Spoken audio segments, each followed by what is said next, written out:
What is going on, traders? Welcome back to the Traveling Trader. Did the Fed just crash the markets? Well, it's no secret if you took a look at your portfolio today and just peeked at it a little bit, you saw a sea of red. This is not a coincidence. Jerome Powell as well as Janet Yellen were both testifying before a committee of senators. So I'm going to tell you in this video exactly what he said, why the markets reacted the way they did, and what are the implications of this? What is likely to happen in the markets moving forward? So let's talk about it because it is super important for the economy as well as for our individual portfolios. Let's dive right in. I did a video a couple of days ago saying that the Fed could tank the market if XYZ happened. Well, lo and behold, Jerome Powell's comments today mentioned that XYZ that I was talking about, which was basically accelerated tapering and or Fed rate hikes coming a lot sooner than expected. Again, let's break this down for the beginners. The Fed is buying up large amount of assets every single month, and the reason that they do this is because they want to not only prop up the economy, they want to prop up the markets as well, but more importantly, they want to keep money in the economy. They want to keep money flowing in the economy. And if they don't do these asset purchases, right, that means that interest rates are going to go up. Because when you don't purchase bonds and treasuries, etc., the interest rates will have to go up in order to entice people to invest in bonds and treasuries and whatnot. So if they don't do that, then interest rates are going to go up. What happens when interest rates go up? That means that more investors' money or more consumers' money is now going to flow into those assets. Think about it. Again, I talked about the same example in my video from 2 days ago, but if your bank calls you up and says, hey, guess what? Great news, rates are now at a 52-week high and you can actually get X amount of percentage on your money. Well, you will then be incentivized to put your money in the bank and not spend it in the economy. The Fed and the government doesn't want this. They want the economy flowing. During the time of the pandemic when things were uncertain and it looked like we were facing a recession, that's when you want to keep money flowing. However, now they are looking to taper or stop purchasing those monthly assets. Now, the rate at which it does it is what's really important to the markets in the short term. So initially they said that they were going to do it at a slower rate, but today Jerome Powell said that they're looking at doing it at a much more accelerated rate, and obviously the markets did not like that. Let's take a listen to what he said, and I'll dive into it again. At this point, the economy is very strong, and inflationary pressures are high, and it is therefore appropriate, in my view, to consider wrapping up the taper of our asset purchases, which we actually announced at the November meeting, perhaps a few months sooner. And I expect that we will discuss that at our upcoming meeting in a couple of weeks. CNBC's senior. So you could see there, he said that they already announced that they were going to start tapering, which they did in their November Fed minutes, right?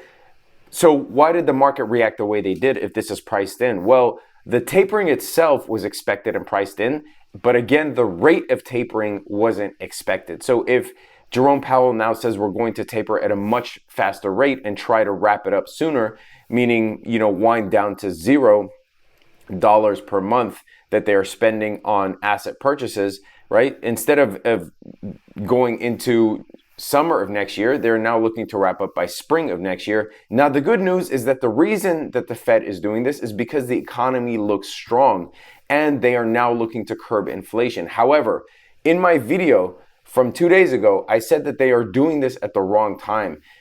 A lot of economic experts were calling on the Fed to do this a lot sooner. Now, when you want to start accelerating your tapering and potentially raising rates, and you want to do that during a period of when the economy is now slowing, and when we have unexpected news like the Omicron variant, which in my view, I don't think is going to be a huge deal. The Delta sell-off only lasted a week or so. Time will tell. I'm not a virologist, but the market is not reacting to Omicron. The market is reacting to unexpected commentary from the Fed. But again, the good news, this means that the economy is growing. Actually, most of the testimony was positive, not negative, despite all of the headlines that you're going to read today about how Jerome Powell said these scary words.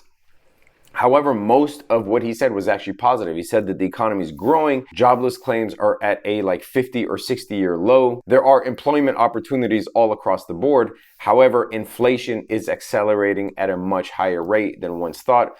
a lot of that is also due to supply issues as well. So it's not just the stimulus money, but it is also due to supply issues as well. So in order to curb that inflation, that is why they want to accelerate the tapering, because they're afraid of what could happen in the future. Now, what did this do in the bond market? Well, investors poured into bonds today, which is why you saw the yields drop. If the Fed is telling you that they are now worried about inflation, well, investors are going to take their money out of riskier assets like equities, which is stocks and options, etc. And they're going to take that money and put it into something safer, which pay a fixed return like bonds. But the problem is, when you buy up a large amount of bonds, interest rates tend to decline. So here's what I think will happen in my view with regards to the markets in the short to mid term. I do think that what happened today is transitory, to use the Fed's term. But if you look at the VIX, for instance, and again, for the newbies, this is just the fear gauge. This is the volatility index, and it's based on activity seen in SPX options or S&P options, right? We didn't even hit a high that we hit on Friday when it was a low volume trading day and the news of the Omicron variant came out to scare everybody. We didn't even hit a high on the VIX that we saw on Friday, and we are hitting resistance. That is why today in our private trading group, we bought puts on the VIX, betting that it would once again go down in the coming days. And if you want access to all of our trades, link is in the description below. But this is what I think is going to happen. The markets already knew that the tapering was coming. It's just that Jerome Powell said that we might explore tapering at an accelerated rate. Keep in mind that the Fed meeting is December 15th. So what he said today is not gospel. They can actually walk those comments back, and the Fed has a habit of doing that. When something that they've said has really affected the markets in a negative way, we tend to see them backtrack or maybe soften the language a little bit leading up into the Fed meeting and maybe on the Fed meeting itself. So the Fed meeting is December 15th, and I do think that the Fed will have time to explore whether their comments have had actual severe effects on the market and whether maybe they shouldn't taper at an accelerated rate. But I do think that the market largely expected this, and what happened today was just a little bit of a shock. Again, I don't think the Omicron variant is something that the market is even considering. Today, they were reacting to Jerome Powell and not Omicron. As we saw yesterday, the markets rallied regardless of what the Omicron news was. So you see the S&P 500 almost hit the 50-day moving average. The Dow Jones is the one that is actually the most affected, off over 5% from highs, but also reaching the 200-day moving average right now. And the NASDAQ seems to be the one that is the least affected, the NASDAQ index. That is the one with all of the mega cap tech stocks. Right now down a little over 1% for the day and down less than 3% from all-time highs. So, with everything said, this isn't really that bad. I could see the markets kind of trade sideways, maybe a little bit up, maybe a little bit down leading into that December 15th meeting.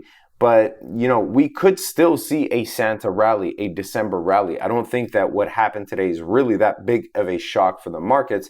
Again, this is all assuming that the Omicron variant news dies down and it doesn't become a severe variant.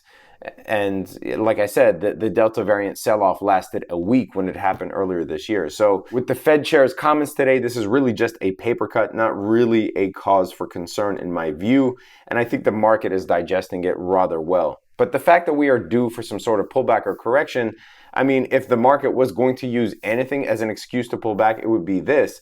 However, as I mentioned, there's an acronym that I like to use called TINA. Currently, there is no alternative to stocks. So as long as there isn't anything detrimental, investors will keep pouring liquidity into stocks. But either way, I still have a hedge open against the NASDAQ just in case, because I do hold a lot of NASDAQ stocks. And I urge people to use hedges more often. And if used correctly, they can really, buy you some valuable insurance against your portfolio during times like this. Again, if you want access to all of our trades, hedges, stocks, options, crypto, etc., link is in the description below. Come be a part of the community. Over 4,000 traders. Would love to have you. That is it for this video. If you got anything out of this video, leave it a big fat thumbs up just like this. Leave it in the comment section below. Let me know what you think of the Fed chair's comments today and what you think of the market in general. Subscribe to the channel, hit that notification bell. Stay safe out there, traders. Peace.